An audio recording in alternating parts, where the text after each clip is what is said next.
एक चाहूल प्रेमाची भाग 2 शॉपिंग नंतर पिहू, सोहा आणि अनुष्का घरी परत आले होते.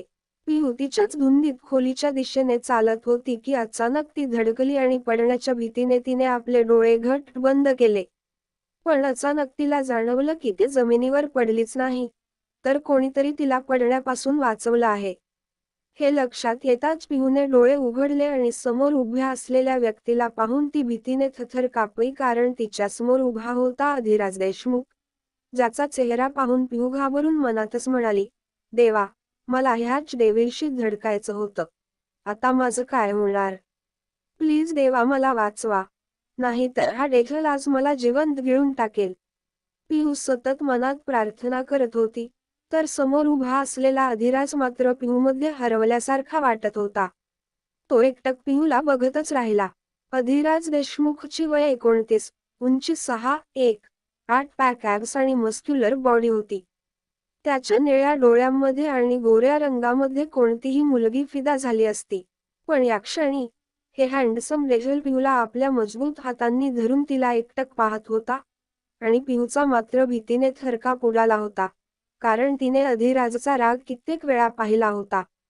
पिहूने अखेर भीतीवर मात करण्याचा प्रयत्न केला आणि सर्व धैर्य एकवटून अधिराजला म्हणाली, मिस्टर देशमुख, मला सोडा प्लीज. पिहूचं बोलणं ऐकून अधिराज भानावर आला आणि त्याने पिहूला सोडून दिलं. अधिराजच्या बाहूपासून सुटताच पिहूने त्याला सॉरी म्हटलं आणि तिथून पळ काढला. पण अधिराज मात्र पिहूला पाहत राहिला, तोपर्यंत जेव्हा ती तिच्या खोलीमध्ये गेली नाही. तिच्या निघून गेल्यानंतर अधिराज देखील आपल्या खोलीत गेला आणि त्याने आपल्या असिस्टंट समरला कॉल केला. समरने कॉल रिसीव्ह केल्याबरोबर अधिराज म्हणाला, जे काम दिलं होतं ते कधीपर्यंत होईल? माझ्याकडे फार वेळ नाही. समोरून समरने उत्तर दिलं, ऑलमोस्ट झालंय सर, रात्रीपर्यंत तुमच्याकडे असेल. अधिराजने एक खोल श्वास घेत म्हणाला, ओके, लवकर पूर्ण करा. हे बोलून त्याने कॉल कट केला. कॉल कट करताच अधिराज त्याच्या खोलीला अटॅच स्टडी रूममध्ये गेला, जिथे एका भिंतीवर पिहूचा एक मोठा फोटो लावलेला होता. त्या फोटोच्या जवळ जाऊन अधिराज त्याला स्पर्श करत म्हणाला, फक्त आजची रात्र, त्यानंतर तू कायमची माझी होशील. तुझ्या नावासोबत माझं नाव जोडलं जाईल. तुला सांगू शकत नाही की मी तुझ्यावर किती प्रेम करू लागलो आहे. मला कळलंच नाही की माझं मन तुझ्यावर कधी आलं. अधिराज असाच त्या फोटोशी बोलत राहिला आणि पाहता पाहता संध्याकाळ झाली. घरातले सगळेच लोक अजून व्यस्त झाले.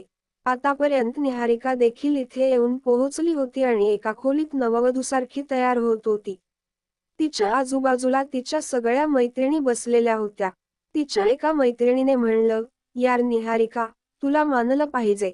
फायनली तू अधिराज देशमुखशी लग्न करणार आहेस. किती मुली मिसेस देशमुख होण्याचं स्वप्न पाहत होत्या, आणि तू बाजी मारली. या बोलण्यावर निहारिकाने अकडून उत्तर दिलं, तर मी काय तुला साधी मुलगी वाटते का? निहारिका दिवान नाव आहे माझं. फक्त मीच अधिराजसोबत बेस्ट दिसते आणि त्यालाही ते माहिती आहे. तिची दुसरी मैत्रीण म्हणाली, हो, यात काहीच शंका नाही. पण अधिराज खूप खतरनाक आहे. त्याचं नावच पुरेसं आहे लोकांना घाबरवण्यासाठी.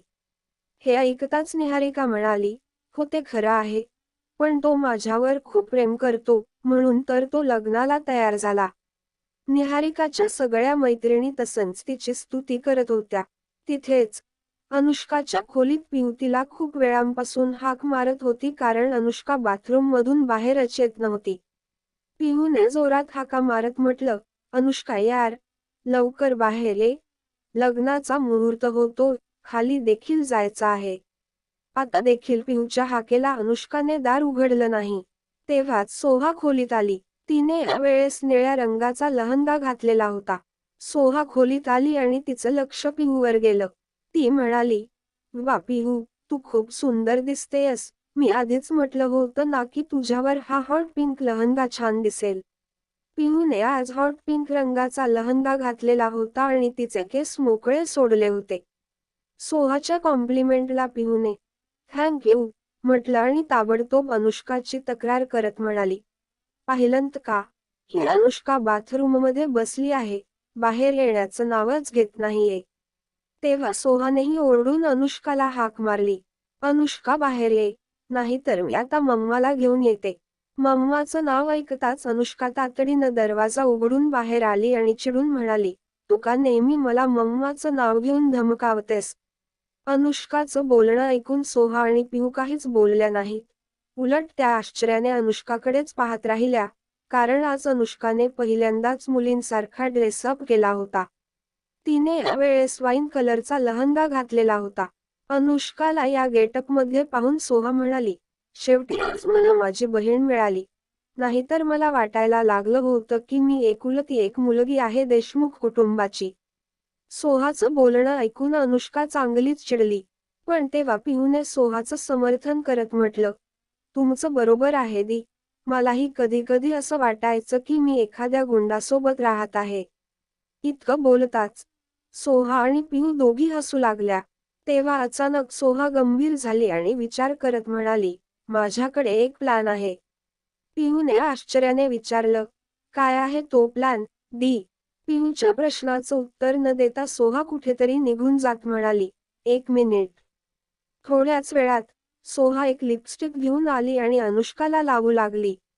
लवकरच पिहू आणि सोहाने मिळून अनुष्काचं संपूर्ण मेकअप पूर्ण केला आणि मेकअप पूर्ण होताच सोहा तिच्याकडे पाहत नजर उतारत म्हणाली, आता दिसतीयस ना तू नवरदेवाची बहीण.